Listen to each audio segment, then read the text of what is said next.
আখিরাতে সব শেষে, ওর পরে আর কেউ নাই। সে লোকটা কোন লোক জানেন? সবাই রে ভেস্টে টেস্টে দিয়ে আল্লাহ একজনের ডাক দিয়েছে, এই তুই এদিকে আয়, যত মাফ করার দরকার সম্ভব করে তোর আমল নামা দেখা। ও কবে যে আল্লাহ ইয়ার দেখিয়ে লাভ নাই, কিছু নাই। আর যদি ওই পাশ দেও তাহলে আর আমারে মাফ করার কোনো সুযোগ পাবে না। জারি যাত্রা, করসা, গাজির গান, গুণযাত্রা, জেনা, ব্যভিচার, চুরি, ডাকাতি, লুচ্চমি, বেড়া, ক্যাডামস, কারিতাস, বিয়ার ডিবি, স্বনির্ভর, জাগরণী চক্র, আশা, প্রশিকা, গ্রামীণ ব্যাংক, দালাই মোতা, খাড়াই খা, আইটি আইটে পায়খানা করা, জাল দলিল, মিথ্যে সাক্ষী, মিথ্যে মামলা, আকাম কিচ্ছু বাদ দেয়নি। তোমার যদি মাফ করার ইচ্ছে থাকে তাহলে এক কায়দায় মাফ করো। আল্লাহ পাক বলবেন মাফ করার জন্য তো একটা সূত্র থাকতে হবে। তোর তো কিচ্ছু নাই, কিচ্ছুই নাই, ধর ওরে জাহান্নামে নিয়ে যা, ধর টান দিয়ে নিয়ে যা। তো এর ফেরেশতারা টান দিয়ে পায়ের রশি বাঁধে হেসলা টান দিয়ে ফেলাইয়ে টান শুরু করবে। ইতিমধ্যে নবী পাক সাল্লাল্লাহু আলাইহি ওয়াসাল্লাম আল্লাহর পাশে বসা।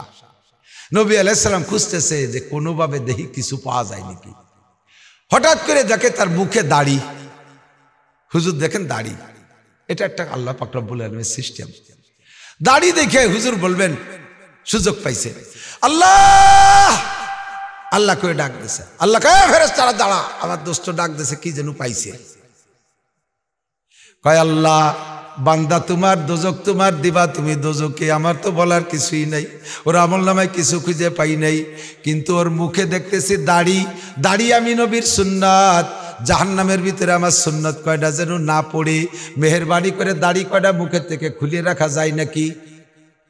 আল্লাহ কয় না, দাড়ি খুলে রাখলে তুমি মিথ্যেবাদী হবা। কি মিথ্যেবাদী হব? কয় তুমি উম্মতকে শুনাইছো তামুতুনা কামা তাহজাউন ওয়া তুহশারুনা কামা তামুতুন। তোমার জীবনযাপন যেমন হবে মরণ হবে তোমার তেমন, আর মরণ হবে যেমন যে চেহারায় হাসর হবে তেমন। কাজেই তোমার উম্মত দাড়ি সহ জীবনযাপন করছে, মরছে দাড়ি নিয়া, ময়দানে মাশারে আছে দাড়ি নিয়া। এখন দাড়ি যদি খুলে ফেলাই দেয় তুমি মিথ্যেবাদী হবা, ওর দাড়ি খোলা যাবে না। নবী সুযোগ পেয়ে কয় আল্লাহ তোমার বান্দা তুমি দোজকে দিবা দাও, তাহলে আমার দাড়ি যেন আগুনে পড়ে না, আমার দাড়ি যেন জাহান্নামের মধ্যে যায় না।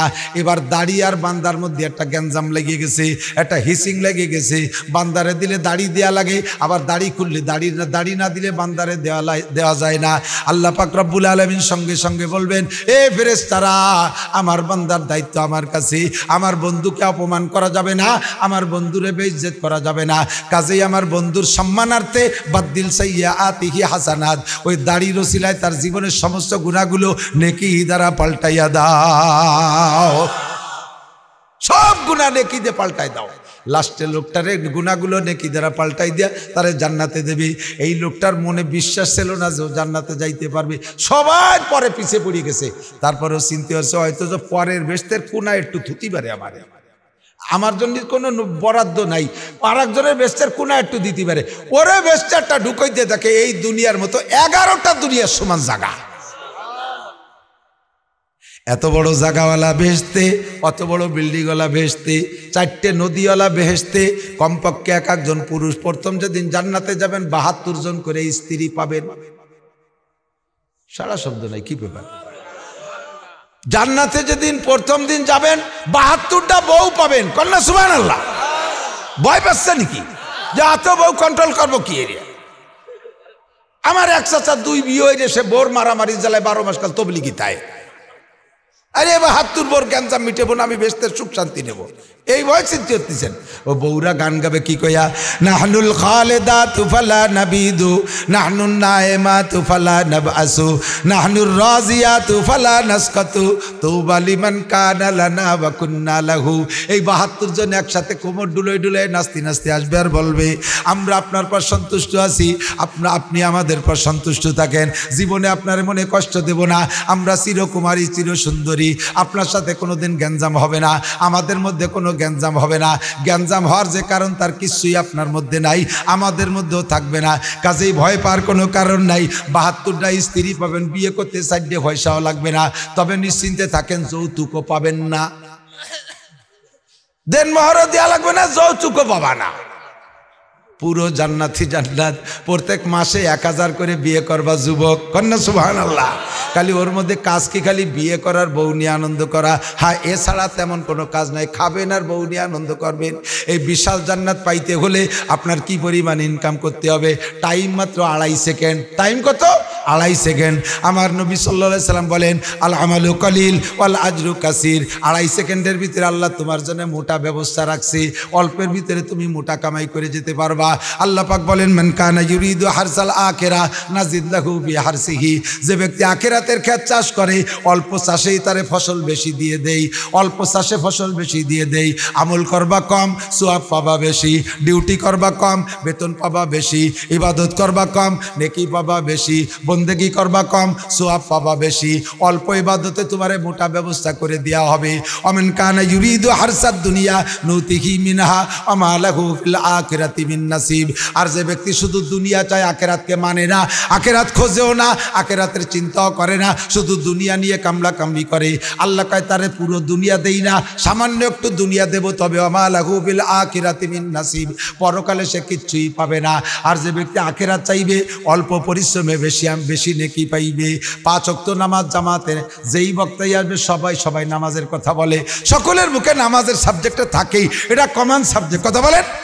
আমি আপনাদেরকে শুনাই, 1 ওয়াক্ত নামাজ জামাতে পড়লে আখিরাতের জন্য, আখিরাতের ক্ষেত। নামাজ কি আখিরাতের ক্ষেত না? আখিরাতের ক্ষেত চাষ করবেন। 1 ওয়াক্ত নামাজ জামাতে পড়বেন, আল্লাহর কসম আপনার আমল নামায় 527 ওয়াক্ত নামাজের সওয়াব দেওয়া হবে। নামাজ 1 ওয়াক্ত, সওয়াব 527 ওয়াক্ত। সাথে যে ওযুটা বানাবেন, ওযুর সময় একটু মেসাক করেন। মেসাক চেনেন? আর 20 বছর পরে আল্লাহ বাসালি মেসাক চেনবে না পোলাপান, সব বিরাস ফায়ার করে ঘুমেতে উঠিয়া। মাদ্রাসার হুজুরকে পকেটও মেসাক পাই না, তালবে আলিমদেরকে মেসাক বানাতে পারি না, পকেটে একটা মেসাক রাখবেন। মেসাকের মধ্যে 3-4 সুন্নত আছে। মেসাকের নিয়মতান্ত্রিক বানাইলে, ব্যবহার করলে এক একটা সুন্নতের বিনিময়ে 100 করে শহীদের সওয়াব পাবেন। এক মেসাকের মধ্যে হিসাব করেন, 1 নম্বরে মেসাকটা হইতে হবে এই বিঘেতের 1 বিঘেত। আমারটা ছিল কিন্তু চাবাতি কাটো হয়ে গেছে। এই বিঘেতের 1 বিঘেত, এই বড় বিঘেত না, এই বিঘেতে একটু ছোট বিঘেত, পকেটে রাখতে সহজ হয়। এই বিঘেতের 1 বিঘেত 1 নম্বর সুন্নাত। 2 নম্বরে এই সাইজের মোটা, যার যার হাতের কেনি আঙ্গুলের সাইজ মোটা। আমারটা সেলো মাপ মতো তো শুকোই একটু কাবু হয়ে গেছে আমার মতো। 3 নম্বরে মেসাক, মেসাকের বডি সুন্নাত। 2টা সুন্নাতের দিকে খেয়াল করবেন, 200 শহীদের সওয়াব পাবেন। কারণ এখন সুন্নাত দুনিয়াতে মিটে যাওয়ার পথে বিরাজ ঘরে ঘরে মুখে মুখে ঢুকাই দিয়েছে, সুন্নতকে গায়েব করে দিয়েছে। আল্লাহ নবী কয়, মান তামাসসাকা বিসুন্নতি ইনদা ফাসাদে উম্মতি ফালাহু আজরু মিয়াতি শাহিদ। পুরুষরা যদি একটু মেসাক ব্যবহার করে, মহিলারা মেসাক সে নেই না, মহিলারা মেসাক বানাই না জীবনেও কোনোদিন। 99 ভাগ মহিলাদের কাছে মেসাক নাই। এ যুবক, মুহাব্বতের সাথে সুন্নতের পর মেসাক, মেসাকের পর সুন্নতের আমল কর, আল্লাহর রহমতে বুঝবি একদিন।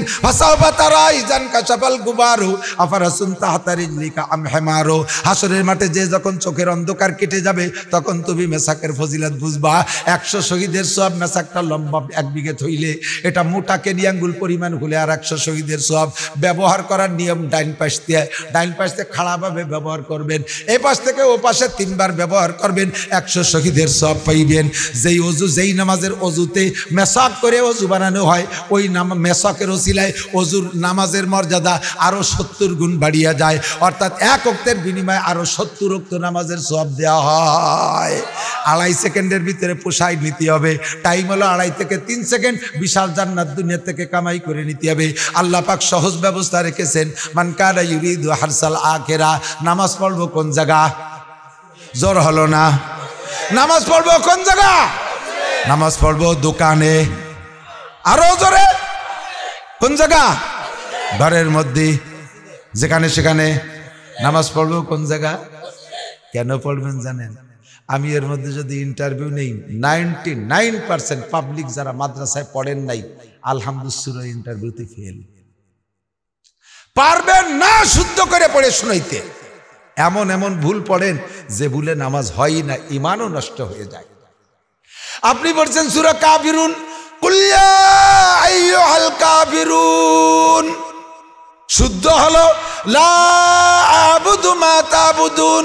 হে কাফের হিন্দুরা শুনে নাও, তোমরা যে দেব দেবীর ইবাদত করো আমি তা করি না, করব না, তাই তো নাকি বলেন? কিন্তু আপনি লারে না টাইনে পড়ছেন কুল ইয়া আইয়ুহাল কাফিরুন লা আ'বুদু মা তা'বুদুন। তরজমা কি হয়েছে জানেন? মাথার পর বাস পড়বে শুনলে। আপনি নামাজের মধ্যে বলছেন হে কাফেররা জেনে নাও, তোমরা এতদিন দেবদেবীর পূজা করছো আমি করি নাই, সামনের থেকে অবশ্যই তোমাদের সাথে পূজা করবই। নামাজ হবে, ঈমান থাকবে। ইচ্ছাকৃত এই ভুলের পর চললে আপনার নামাজই হবে না। সুন্নাত নামাজ নবীর হক, নবীও মানুষ আপনিও মানুষ, একভাবে আল্লাহর নবী মায়া করে ছেড়ে দিলে দিতে পারে অন্য অন্য সুন্নাত দেইখা, কিন্তু ফরজ নামাজরা আল্লাহ পাক রব্বুল আলামিনের হক। আল্লাহকে সুযোগ দিয়েছি ওয়ারকাও মার রাকিন, রুকুকারীদের সাথে রুকু করো, সেজদাকারীদের সাথে সেজদা করো। কোনো ফকি বলেন জামাতে নামাজ পড়া ওয়াজিব। সুস্থ শরীরে কোনো ব্যক্তি যদি ঘরে নামাজ পড়ে মসজিদে না যাইয়া, আল্লাহ নবী বলেন লা তুকবালু সলাতুহু, তার নামাজ হবেই না। আমার বুড়ো বাবারা এদিক তাকান, বুড়ো বাবারা এদিক তাকান, দুনিয়ার কত কাজের জন্য রাস্তায় লম্বা লম্বা পথ হাঁটেন, লম্বা, অথচ মসজিদে জাতি রাজি না। প্যারালাইসিসের রুগী ঘরে রয়েছে, ছেলেরা ঢাকায় চাকরি করে, বেটার বউ একটা বাড়ি আর বুড়ি আর বুড়ো দুইজন বাড়ি। ডিম খাওয়াতে হয় প্রত্যেকদিন সকালবেলা, বুড়োর আজকে বাসায় ডিম নাই। বেটার বউ কইতেছে আব্বা ডিম তো নাই, কি করি কোন? তো আমি তো দোকানে যাতে পারতেছি না, বগলে বাঁশ বাঁধায় ডেঙ্গায় আটা লাগে, দেওয়া টাকা ডিম নিয়ে আসি। ডিম কিনতে বেরোইছে বাড়িতে, বাড়ির সামনে যে দোকান তার কাছে জিজ্ঞেস করছে ডিম ডিমের আলি কত? কয় 60 টাকা। একজন কানে কয় কাকা ও যে দোকানটা দেওয়া যায় না ওই দোকানে 55 টাকা। বুড়ো কথা না কইয়ে সেই বাঁশ বাঁধায় খুঁচাতে সেই জায়গা গেছে, যাইয়ে সত্যি 55 টাকা ডিমে খালি পাইছে। খুশিতি চিন্তা হচ্ছে ওরে আইসেই বাঁশ দিয়ে বাড়িব। এখন ডিম কেনার পরে এত দূর হেঁটে গেছে, কয় যে একটু খালি মুহি যাই কে একখান টোস্ট দে, একটা চা দে, একখান টোস্ট এক কাপ চা খাইছে 5 10 টাকা। কয় একটা পান দে, খাইছে 15 টাকা। আর একজন কয় কাকা কি খাচ্ছেন? কয় তো ওরেও দে, তারও খাইছে 15 টাকা 30 টাকা। এখন ফিরে আসার জন্য আইটি আসতে সাহস পাচ্ছে না, কয় এখন ভ্যান ডাক দে। ভ্যান এলাকায় উল্টো দিক যাবো না, 30 টাকা না দিলি। আর 30 টাকায় দেশে ভ্যানে বাড়ি আইছে, 60 টাকা চলিয়ে গেছে পথে, আইসে খুশিতি ওই ঝাড়তিছে, 5 টাকা কমে ডিম কিনে নিয়ে আইছে। ওদিকে 60 টাকা লস হিসেব নাই, তোমার 5 টাকা লাভে এক হালি ডিম কিনতে এত পথ খরচ, এত পথ যাইতে পারো, 60 টাকা খরচ করতে পারো। ঘরের থেকে বেরোইয়া মসজিদে গেলে 1 ওয়াক্ত নামাজের বিনিময়ে 527 ওয়াক্ত নামাজের সওয়াব। এই লাভটা তুমি বুঝলে না। কারাহাবা খলকে জারি জুমলা রাজ, কারাহাবা খলকে জারি জুমলা রাজ, বাকুদা তদবির হিলা কায়রাওয়াস। দুনিয়ার সব লাভগুলো বুঝি, আখিরাতের লাভ মোটে বুঝি না। নামাজ পড়বো জামাতে, জোরে বলেন কোন জায়গায়? নামাজ পড়বো জামাতে, মেসক করে ওযু করে নামাজ পড়বো। ভালো করে খেয়াল রাখবেন, ইন্নাস সালাতা তানহা আনিল ফাহশাই ওয়াল মুনকার ওয়ালা যিকরুল্লাহি আকবার। 5 ওয়াক্ত নামাজ, তবে মহিলারা মসজিদে যাবে না। বাংলাদেশ থেকে কিছু ভাইরা সৌদি আরবে চাকরি করে আইসে পয়সা করি কামাই করে ওই দেশে দেখছে যে মহিলারা জামাতে নামাজ পড়ে, বাড়ির ধারে মসজিদ একটা নতুন বানাইয়া বিটিকে নামাজ পড়ানোর একটা ব্যবস্থা করে নিয়েছে। আছে না নাই জায়গায় জায়গায়? আইসা মহিলাকে জামাতে নেবেই, ঈদের নামাজে নেবে, মহিলাকে দিয়ে জানাজার নামাজও পড়ানোর জন্য কাছাই দিয়ে নেমে গেছে। মহিলারা জামাতে নামাজ পড়বে না। মহিলারা যত নির্জনে নামাজ পড়বে তত তাদের সওয়াব বেশি। মক্কা মদিনার সাথে বাংলাদেশে তুলনা করলে চলবে না। ও দেশে জিনার বিচার যদি জিনা করে যদি ধরা পড়ে, এখনো পর্যন্ত কোরআনের বিচার আছে, জিনা করে ধরা পড়লে অবিবাহিত হলে 100 করে চাবুক মারা হয়, আর বিবাহিত ধরা পড়লে মাজার সমান গাইড়ে পাথর মেরে শেষ করে দেওয়া হয়। ও জায়গা যদি কেউ হত্যা করে তার বিচার কিসাস জবাই করে দেওয়া হয়। বাংলাদেশে এই বিচার নাই। জেনা করে ধরা পড়লে, বড় মিয়ার ছেলে যদি ধরা পড়ে, এই 2-3 ধমক দিয়ে সেটার বিচার শেষ। গরিব মানুষের বোলাবান ধরা পড়লে কয় যে ছেলে পেলে মানুষ একটা ভুল করে ফেলাইছে, সামনে আর করবে না, এই পর্যন্ত বিচার শেষ। মসজিদে বউ নামাজ পড়তে যায় ঈশা রক্তে, ঈশার সময় যদি যায় রাস্তায় দো পাইয়ে গাঁজা খাওয়া শিয়াল আছে না নাই? আছে না? মুরগি ছেড়িয়ে দিলি বাগায় নিয়ে শিয়ালে খায়, আর এগুলো ছেড়িয়ে দিলি বারা দো পাইয়ে গাঁজা খাই, আবা খাওয়া শিয়ালের অভাব নাই। বউ আড়াই যাবে। মহিলারা মসজিদে যাবে না, মহিলারা ঘরে নামাজ পড়বে। করনা ফি বুয়ুতিকুন্না, যত নির্জনে নামাজ পড়বে তত বেশি সওয়াব। আমাদের অল্প সময়ের ভিতরে মোটা ইনকাম করতে হবে। 1 নম্বরে 5 ওয়াক্ত নামাজ পড়বো জামাতে, নামাজ পড়বো জামাতে। এবার নামাজের ভিতরে একটু খেয়াল করবেন, আমার দিক চান এদিক খেয়াল করেন। নামাজের ভিতরে সূরা ফাতিহা পড়েন। সূরা ফাতিহা এক নিঃশেষে পড়ে শেষ করবেন না। ও রমজানের হাফেজ সাহেব, রাত 2 মাস পর রমজান আসতেছে, এক নিঃশেষে পুরো সূরা ফাতিহা শেষ করবেন না। সূরা ফাতিহার প্রত্যেকটা আয়াত পড়ে পড়ে ছেড়ে দেবেন। আমরা জোরে যদি পড়ি তাও, আস্তে যদি পড়ি তাও, বিনা শব্দে যদি পড়েন তাহলে এক একটা আয়াত পড়ে পড়ে ছেড়ে দেবেন। কারণ প্রত্যেকটা আয়াতের পরে আল্লাহ পাক একটা জবাব দেয়। আপনি যখন পড়বেন আলহামদুলিল্লাহি রাব্বিল আলামিন বলার সাথে সাথে আল্লাহ পাক কয় হামিদানি আব্দি। আপনি বলছেন আলহামদুলিল্লাহি রাব্বিল আলামিন, সব প্রশংসা আল্লাহর। একথা শুনে আল্লাহ জবাব দেয় হামিদানি আব্দি। আপনি বলবেন আর রহমানির রহিম। আল্লাহ কয় আসনা আলাইয়া আব্দি, বান্দা আমার যথোপযুক্ত প্রশংসা করেছে। আর রহমানির রহিম মালিক ইয়াউমিদ্দিন বলে ছেড়ে দেওয়ার পরে আল্লাহ কয় সাদাকা আব্দি, আমার বান্দা সত্য কথা বলেছে, বিচার দিনের মালিক আমার আল্লাহ। আমি এই বলার পরে আল্লাহ কয় তুমি সত্য কথা বলেছো। ইয়াকা নাবুদু ওয়া ইয়াকা নাস্তাইন, এই আয়াত পড়ার পরে আয়াতের মধ্যে 2টা দিক। একটা হলো ইয়াকা নাবুদু, আল্লাহ তোমারই ইবাদত করি। জোরে বলেন ইবাদত কার? নামাজ পড়ি কার জন্য? রোজা রাখি কার জন্য? হজ করব আল্লাহর জন্য, যাকাত দেব আল্লাহর জন্য, কুরবানি করব আল্লাহর জন্য, দান করব আল্লাহর জন্য, দাড়ি রাখবো আল্লাহর জন্য, টুপি পরব আল্লাহর জন্য, তবলিগি যাব আল্লাহর জন্য, চরমুনাই যাব আল্লাহর জন্য, মাদ্রাসা করব আল্লাহর জন্য, উমরা করব আল্লাহর জন্য। যা কিছু করবো ইবাদত সব কিছু কার জন্য?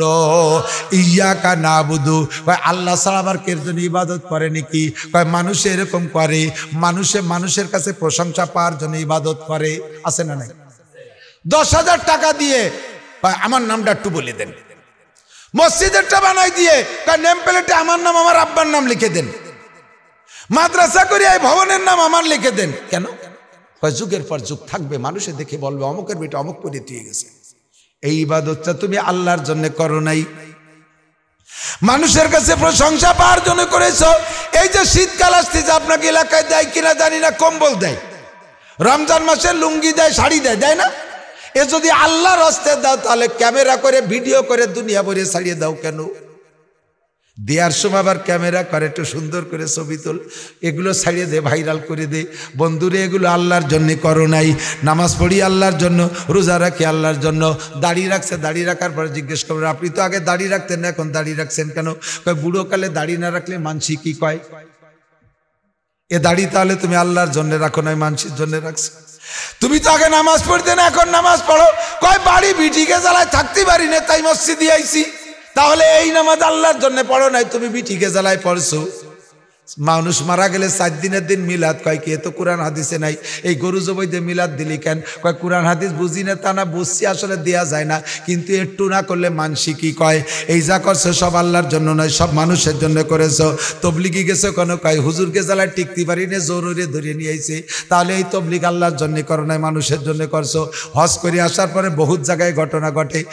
সভাপতি সাহেবের নাম আছে, এই জায়গা সভাপতি সাহেবের নাম আছে, কিন্তু বাম পাশে ডাইন পাশে চেয়ারেরটা খালি, সভাপতি চেয়ারে বসে না। এই কি ব্যাপার, এই চেয়ার খালি কেন? চেয়ারটা সরানো নাই, কেউ বসেন? কয় যে না, চেয়ার সরানোও যাবে না, বসাও যাবে না। ও চেয়ার কার চেয়ার? কয় সভাপতি চেয়ার। তা ডাক দেন।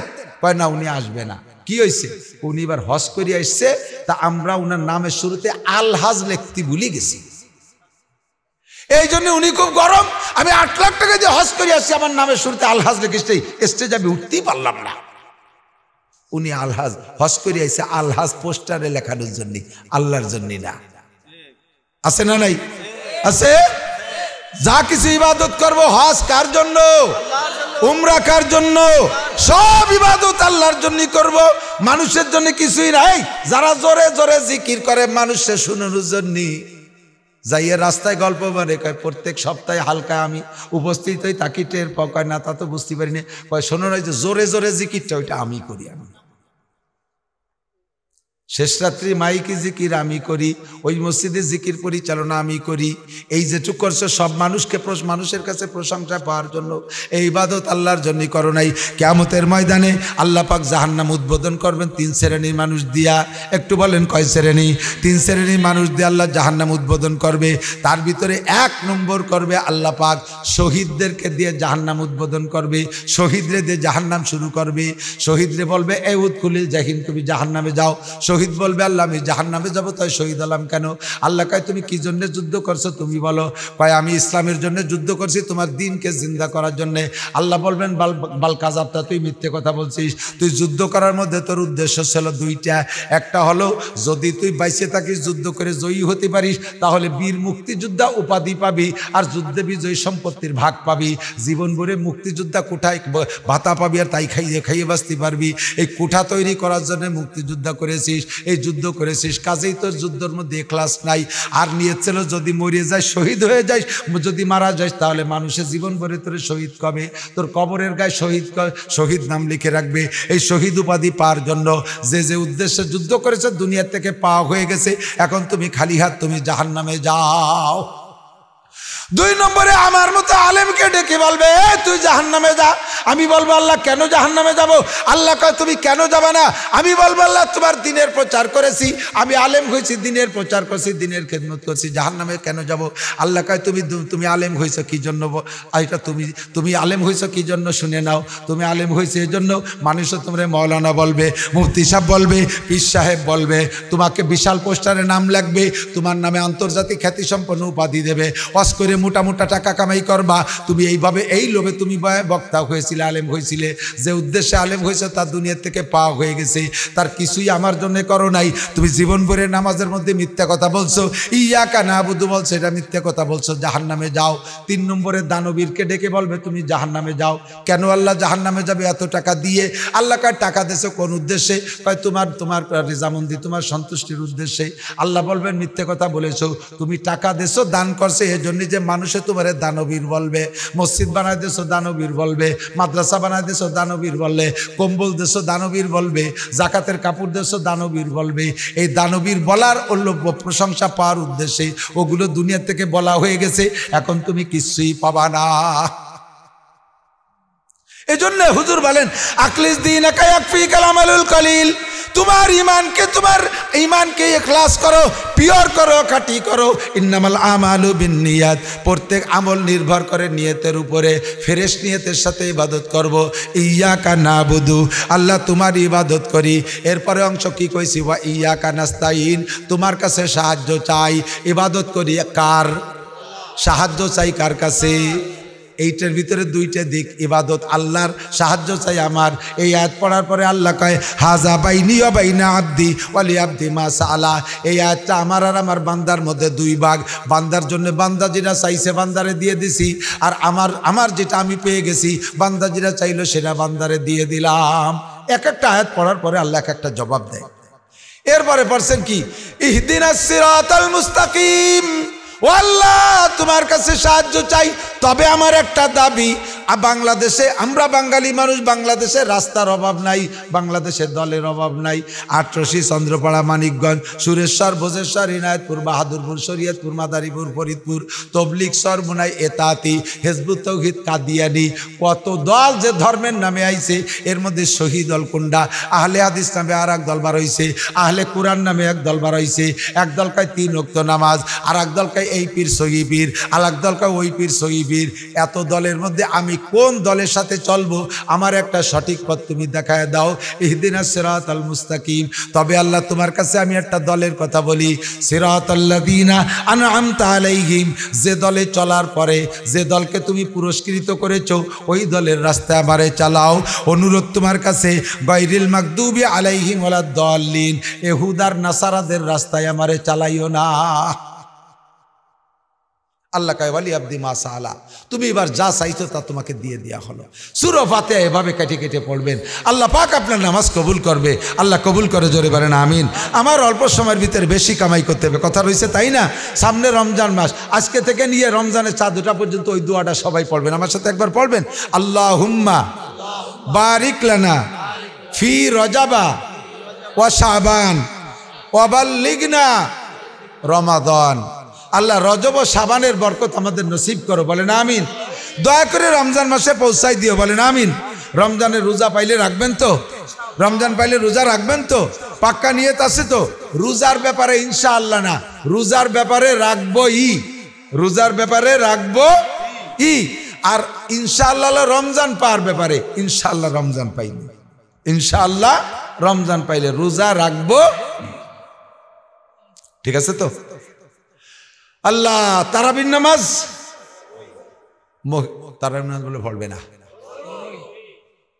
রোজা এবং রমজানে রোজা রেখে যদি নামাজ না পড়েন রোজা এক পয়সারও দাম নেই। আল্লাহ মহিলাদের সম্পর্কে আল্লাহ সহজে ইনকামের পথ করে দিয়েছে। মহিলারা যদি 4টে কাজ করে জান্নাতের 8টা দরজা খোলা।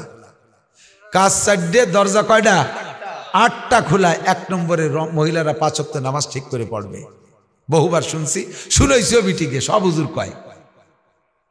2 নম্বরে রমজানের রোজা, নামাজ পড়লে সকলের জন্য বেহেশতের দরজা খোলা। কিন্তু বিটিকে কথা আল্লাহ নবী কেন কইলেন? কয় মহিলারা রোজায় পাকা, নামাজে ঢিলে।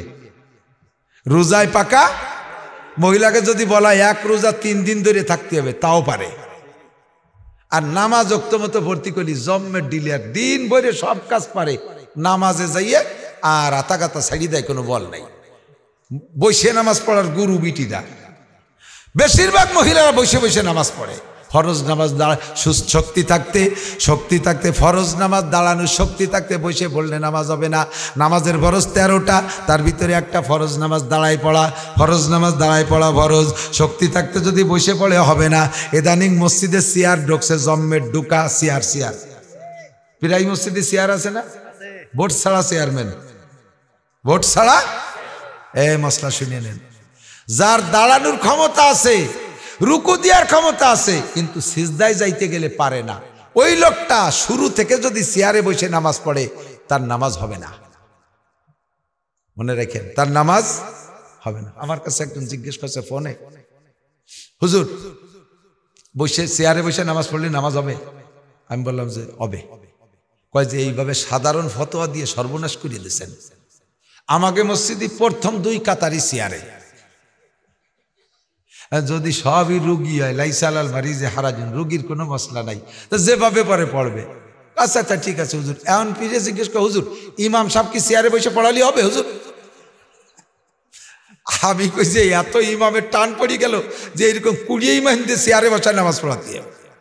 দাও ইমামরে চেয়ার দাও, আর তোমরা পিছনে বিছান বানাই ফেলো, শুয়ে পড়তে পারে। চেয়ারে বসে নামাজ হবে, কিন্তু শর্ত হলো দাঁড়ানোর ক্ষমতা আছে, প্রমাণ আছে। ঘন্টা খানিক দাঁড়ায় দাঁড়ায় টেলিভিশনে মেসির খেলা দেখিয়েছেন, হাতেতে মোবাইল পড়ে গেছে, কুজইয়ে তা উঠলেন, প্রমাণ হলো রুকু দিতে পারেন। মসজিদে এসে আধা ঘন্টা 10 মিনিট দাঁড়ায় রয়েছেন, প্রমাণ যে দাঁড়াতে পারেন। হাতের থেকে কিছু পড়ে গেলে কুড়াইতে পারেন কুজইয়ে, প্রমাণ হলো রুকু দিতে পারেন। তাহলে দাঁড়াতেও পারেন, রুকু দিতে পারেন। পারেন না হলো সিজদায় নিচেই যাইতে। আপনি শুরু থেকে পাশার সাথে চেয়ার একান লাগাই বসে রয়েছেন, ক্যা চেয়ার পিছনে রেখে দাঁড়াতে হবে, রুকুও দিতে হবে, সামি আল্লাহকে উঠতে হবে। এবার সিজদায় যেতে পারেন না, পাশার কাছে চেয়ার থাকবে, বসে নামাজ পড়বেন। সিজদাটা সারবেন সে চেয়ারে বসে। কিন্তু শুরু থেকে দাঁড়ায় যদি পড়ে থাকেন, এই ক্লাসের মানুষ, তাদের পিছনের অত দিনের নামাজ আবার দোহরায় পড়তে হবে, নইলে আপনাকে একাকত্বের জন্য 230 কোটি 40 লক্ষ বছর জাহান্নামে পড়তে হবে। ও নামাজ হয়ই নেই, ও নামাজ হয়ই নাই। এবার চেয়ারটা রাখবেন কোন জায়গায়, এর একটা মশলা। চেয়ার রাখবেন কোন জায়গায়? চেয়ার নেছেনি মসজিদে এটা হজবরল সৃষ্টি করার জন্য, কাজেই ওর মধ্যে হজবরল কিছু হবে। যদি চেয়ারে আপনি পুরো পিছনে দেন, দাঁড়ানোর সময় মুসল্লিদের সাথে কাতারে সোজা হয়ে দাঁড়ান, তাহলে চেয়ারের পুরো বডি পিছনের কাতারে থাকবে না, সামনের পায়া পার গোড়ালি বরাবর। এবার আপনি যখন রুকু সিজদা করে, রুকু থেকে উঠে সিজদায় যেতে যাবেন, আপনি তো চেয়ারে বসতে যাবেন, কিন্তু আপনার বরাবর চেয়ারওয়ালা যে আপনার বরাবর পিছনে যেজন, সেজনের মাথা চলে গেছে না চেয়ারের তলে, ঠিক না? সে যখন মাথা উঠবে তখন চেয়ার মাথা উড়ে উঠবে। আপনি বসতে যে পিছনে চেয়ার পান নাই, চিতে পড়বেন। কাজেই চেয়ারের পিছনে দেওয়া যাবে না। চেয়ারের পিছনের পায়ের গোড়ালি বরাবর থাকবে, সামনেটা সামনে থাকবে। দাঁড়ানোর সময় যদি আগায় চলে গেছেন, বসার সময় সমান সমান হয়ে যাবেন। নারী আর পুরুষ সকলের জন্য অনুমতি আছে। তবে যদি আপনি একবারে বসতে পারেন নিচায় আর রুকু দিয়ে হাঁটুর পর রুকু দিয়ে কপালটা মাটিতে লাগায় সিজদা দিতে পারেন। চেয়ারে বসবেন না, নিচেই বসে সিজদা দেবেন। কপালটারে মাটিতে লাগায় সিজদা দিয়ে দিতে পারলে সিজদায় যে তৃপ্তি পাওয়া যায়, চোখের ইশারায় সেই তৃপ্তি পাওয়া যায় না, ঠিক কিনা? আল্লাহু আকবার। সুযোগ আছে, রমজান মাসে রোজা রাখবো, তারাবির নামাজ পড়বো, এরপরে আল্লাহ পাক যদি নসিব করে ঈদের নামাজ আদায় করব, তৌফিক হলে হজ করব। প্রত্যেক এক একটা ইবাদতের বিনিময়ে আল্লাহ পাক মোটা মোটা নেকি দান করে। মান কানা ইউরিদু হারসাল আখিরা নাজিদ লাহু ফি হারসিহি ওয়া মান কানা ইউরিদু হারসাদ দুনিয়া। ইবাদতের বিনিময়ে আল্লাহ পাক রব্বুল আলামিন আখিরাত দেবে, তবে দুনিয়া দেবে না তা না।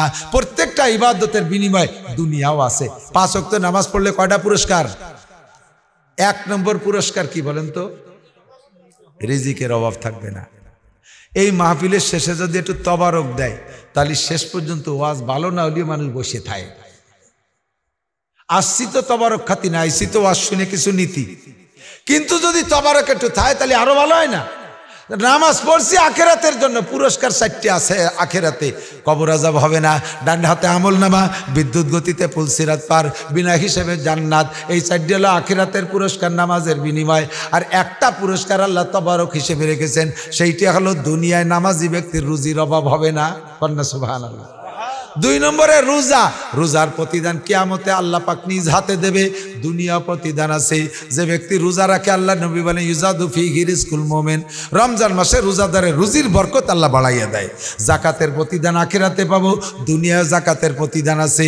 আল্লাহ নবী বলেন ইউজাদু ফিহি আয-যাকাতুন মিল মাল, যাকাত দেনেওয়ালাকে আল্লাহ পাক মাল বাড়াইয়া দেয়। এটা হলো দুনিয়ার প্রতিদান। হজের প্রতিদান কি? হজের প্রতিদান আখিরাতে একমাত্র জান্নাত। জান্নাত ছাড়া আর কোনো প্রতিদান হয় না। এবার হজের প্রতিদান দুনিয়ায় কি আছে? আল্লাহ নবী বলেন যেই ব্যক্তি হজ আর উমরা করে বাড়ি আসবে, মরণকাল পর্যন্ত ওই লোকটারে দুনিয়ায় আল্লাহ পাক অভাব দেবে না। প্রত্যেকটা ইবাদতের সাথে আল্লাহ তাআলা দুনিয়ায় রেখেছেন। কাজী আল্লাহ পাক আমাদের সকলকে নসিব করে, সবাই বলি আমিন। আমারও কষ্ট হয়ে গেছে, ক্লান্ত হয়ে গেছি, অসুস্থ, ক্ষুধা লাগে সন্ধ্যার সময়, খাই যে মাহফিলের শেষে পেটের নাড়িও হজম হয়ে আসে। আপনাদের এই মাদ্রাসা ছোট্ট মাদ্রাসা, গত বছর হুজুর শুরু করছে 60 জন না কয়জন নিয়ে, এবার গত বছর কয়জন? 36 জন, আর এবার হয়ে গেছে 75 জন ছাত্রছাত্রী। বলেন আলহামদুলিল্লাহ, বলেন না আলহামদুলিল্লাহ। স্থানীয় লোকজন ছেলে মেয়ে বেশি দেবেন। আমি মৌলানা নাসির, আমার 5টা ছেলে মেয়ে হাফেজ, 5 ছেলে মেয়ে হাফেজ, 4টে ছেলে আর একটা মেয়ে হাফেজ হচ্ছে। মেয়ে তো আর ইমামতি করতে পারবে না। এখন যদি আমি মারা যাই, আমার সে ছেলেদের ভিতরে সিরিয়ালে যে বড় আছে সে আমার জানাজার ইমামতি করবে। আপনার জানাজার ইমামতি কে করবে বলতে পারবেন? আপনার জানাজার ইমামতি করবে মহল্লার ইমাম সাহেব। ইমাম সাহেব আপনার প্রতি কতটুক দরদ, কতটুক মায়া। আরো যদি তার ছুটির দিন হয়, হ্যাঁ 3 মাস ছুটি পায় না, আজকে ছুটি নিয়েছে, ব্যাটিং বুটিং রেডি করছে, বাড়ি ফোন করে বলছে বউ রাস্তায় এসে দাঁড়ায় রয়েছে, ছেলে মেয়ে বাস স্ট্যান্ডে এসে দাঁড়ায় রয়েছে, এই তো আসতেছে, রওনা দেশে। এর ভিতরে একজন এসে কয় হুজুর আপনার পায়ে ধরে যাইয়েন না, আমার আব্বা মরে গেছে, জানাজা পড়াই দিয়ে যান। ওর সে সময় কিরম ঠেয়ে গন্দি ব্যাগ চালিয়ে ফেলাই দিয়ে কয় যদি বাইসে থাকতেও জ্বালাইছে, মরিও জ্বালাইছে, মরতে আর দিন পালো না। সে কি ইচ্ছে মতো মরছে নাকি? এখন জানাজায় দাঁড়াইছে, পরের বাপের জানাজা, রাস্তার পাশে জানাজা, গাড়ি হইন্দে আসবে, সেই গাড়িতে উঠে যাবে। তকবির 3টে দেওয়ার পরে গাড়িতে হরেন দেশে, সালাম ফিরিয়ে দিছে, আসসালামু আলাইকুম। সালাম। সবাই কাউ যে তকবির 3টে হয়েছে, একটা কম আছে, আমার গাড়ি ছেলে ধরে তোরা দিয়ে নাও না। পরের বাপের জানাজা, তকবির একটাও না, ইমাম সাহেবের কি আসে যায়? তা আমার বাপের জানাজা, তকবির একটাও কম পড়বে না। কথা কন না কেন? আমার মাদ্রাসা শাইখুল হাদিস হযরত মাওলানা আব্দুল মমিন খান সাহেব আজকে আসছে, বরিশাল বরগুনা বাড়ি, বহুত বড় আলেম। কিছুদিন আগে উমরার জন্য রেডি হয়ে গেছে, বিমানে 1 পাও, টার্মিনালের ওই সিঁড়িতে 1 পাও। এর ভিতরে ফোন গেছে, আব্বা বাঁচে কি মরে, উমরা টুমরা ফেলাই থুইয়ে ফিরে বাড়ি চলে গেছে। ফ্লাইট বাদ, উমরা বাদ, বাপের জন্য। সন্তান আলেম, আমি উমরায় যাব, বাপ মারা গেলে জানাজা পড়াবে অন্য লোক, বাড়াইতে ইমাম, আমার আব্বা আলেম বানাইছে কে? উমরা বাদ্যে চলে আসে, বিমানের ফ্লাইট, এটা নিজের বাপের জন্য। আর পরের বাপের জন্য বাস না, ট্রাকে হরেন দেশে বাস মনে সালাম ফিরে দিছে। কমপক্ষে একটা সন্তান আপনার জানাজার ইমাম বানান, একটা সন্তান আপনার জানাজার ইমাম বানান। ঘরে ঘরে এক একজন আলেম হইলে আল্লাহর রহমত। আরে ভাই, চাকরি তো কেরই হয় না। স্কুল কলেজ বিশ্ববিদ্যালয় পড়ে হাজার হাজার লাখ লাখ ছেলে বেকার ঘুরে বেড়াচ্ছে, চাকরি নাই। কথা কন না কেন? আছে না? চাকরি পাচ্ছে কয়জন লেখাপড়া শিখে? চাকরি ও জগতেও নাই, এ জগতেও নাই। বাকি এতটুক আল্লাহর রহমতে একটা সন্তান যদি আলেম হয়, আপনি বৃদ্ধকালে আপনাকে বৃদ্ধাশ্রমে যেতে হবে না। ওটা মক্তবে পড়াক আর মসজিদ ইমামতি করুক, ভিক্ষা করুক আর খয়রাত করুক, ও আব্বা মারে মরণকাল পর্যন্ত খেদমত করবে, এর মধ্যে কোনো সন্দেহ নাই। ঠিক কি ঠিক না? মরার পরে জানাজার ইমামতিটা করবে। মায়ের জানাজা সামনে নিয়ে যদি সন্তান দাঁড়াইয়া আল্লাহু আকবার কাঁদবে আর চোখের পানি পড়বে, কান্না কান্না কণ্ঠে তাকবীর দেবে, পুরো মাঠ ধরে কাঁদবে, এই কান্নাওয়ালা জানাজা আর বাড়াইটে ইমামের জানাজা এক দরে বিক্রি হয় না। ঠকবেন না। আমি জেনারেল পড়ি নাই, কিচ্ছুই পড়ি না, আমার ভাষাই বোঝেন, একেবারে গোপালগঞ্জে আঞ্চলিক বাংলায় ওয়াজ করি। কোনো জায়গা যায় আমি টেডি বাংলার দাঁত দাঁড়ি না। ঢাকা শহরে বহুত মাহফিল আছে, এই কয়দিন পরে যাইয়া ওই কুড়িল এরশাদ মাঠে মাহফিল আছে 20 তারিখে। বহুত বড় বড় ভিআইপি পার্সন থাকবে, কিন্তু আমার নিজস্ব ভাষা আমি কথা বলি। বাংলা অত জানিও না, জানার চেষ্টাও করি না। যা বলি তা আল্লাহর বান্দারা বুঝলি যথেষ্ট। পড়ছি কওমি মাদ্রাসায়, সারা জীবন কওমি মাদ্রাসায় পড়ছি। সরকার আমার চাকরি দেয়ও না, দেবেও না। আরো যদি পুরনো কোনো চাকরি আমার থায়ে, টের পালি আমার গেটি ধরে তাড়াই দেবে। বেটা এমএ পাস করে ঘুরে বেড়াচ্ছে, আর মূর্খ মানুষ চাকরি দিতেও দখল বাইরেও জায়গার থেকে আর একজনে দিতে হবে, আমারে তাড়াই দেবে। আল্লাহর রহমতে আমার বাতের অভাব নাই, আমার কোনো তার অভাব নাই, আল্লাহ পাক দিয়ে দিয়েছে। বলবেন আপনার মতো হুজুর কয়জন? তাহলে আমিও বলবো আপনার মতো এসপি কয়জন? মাত্র 64 জন। আপনার মতো জজ কয়জন? মাত্র দায়রা জজ 64 জন। 64 জেলায় 64 জন। কথা কন না কেন? আপনার মতো ডিসি কয়জন? মাত্র 64 জেলায় 64 জন। আমার মতো নাসির হাজারের উপরে আছে, আমার চাইতে বড় হাজারের উপরে আছে, কাহারও অভাব নাই। কাজেই সার্টিফিকেট দিয়ে পানি খাইয়া পেট ব্যথা সারবে না। একটু সন্তানটাকে মানুষ বানান। আদর্শ মানুষ গড়ার কারখানা কোথাও নাই। স্কুল কলেজের ছেলেপেলেরা আমাদের সাথে সাক্ষাৎ করে, মাদ্রাসার ছেলেরাও সাক্ষাৎ করে। আমার সাথে থাকেন, দেখবেন সাক্ষাতের ভিতরে আকাশ পাতাল পার্থক্য। স্কুল কলেজের ছেলেরা এসে সাক্ষাৎ মুসাফা করে, হুজুর কেমন আছেন? এমন জাহিদায় আমি কাবু মানুষে গিরিয়ে কুলিয়ে যার কায়দা সালাম দেয়, চলকুম কি কয়, সালাম কয় চলকুম। হুজুর কয় টিপ মারি আইছেন? ভালো হইতে কামাই উঠতেছেন। আজ কি ওয়াজ করবেন কাকা? কি আমি কলেজে পড়ি জানো না? এই তোরে শিয়েছে। আর আমার মাদ্রাসার ছাত্র, আসসালামু আলাইকুম রহমতুল্লাহ, হুজুর কেমন আছেন?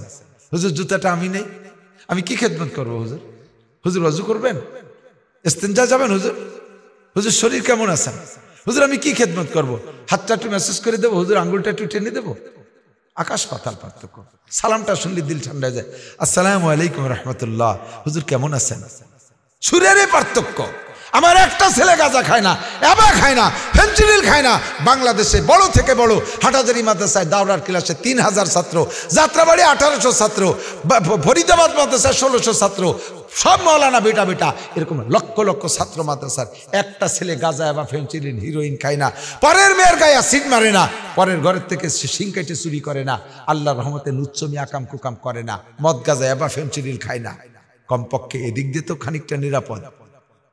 বাপের গাড়ির উপরে রামদাও ধরে কয়না জামের মোটরসাইকেল কিনে দিতে হবে। বাপরে থাপড়ায় চিত করে ফেলাই দিছে উকিল ছেলে, উকিল। এই উকিল ছেলে বাপরে থাপড়ায় ফেলাই দিছে, শুধু গাজার টাকা দেই নেই, সেজন্য একেবারে প্রত্যক্ষ, আমি নাম বলবো না, চিনে ফেলবেন, বেশি দূরে না। তো দোস্ত, একটা সন্তান বানান। জেনারেল হইলে খারাপ হবে তা বলছি না, কিন্তু আপনাদের এসপি সাহেব শফিকুল ইসলাম বাবু, আমার আছে রফিকুল ইসলাম শিমুল ডিআইজি, সোমবার প্রত্যেক সোমবার রোজা রাখে, সোম শুক্রবার রোজা রাখে, এত বড় দাড়ি। সিটিএসবি ডিআইজি আমার পাইকেন্দ্র ইউনিয়ন বাড়ি। আমার আবুল কাসেম টুটুল আমার গ্রামের এসপি, প্রেসিডেন্ট গার্ডে আছে, এত বড় দাড়ি, একটি টাকা ঘুষ খায় না। আমি মাদ্রাসার জন্য চাইলে একজন এসপি মানুষ আমারে 200-300 টাকা দেয়।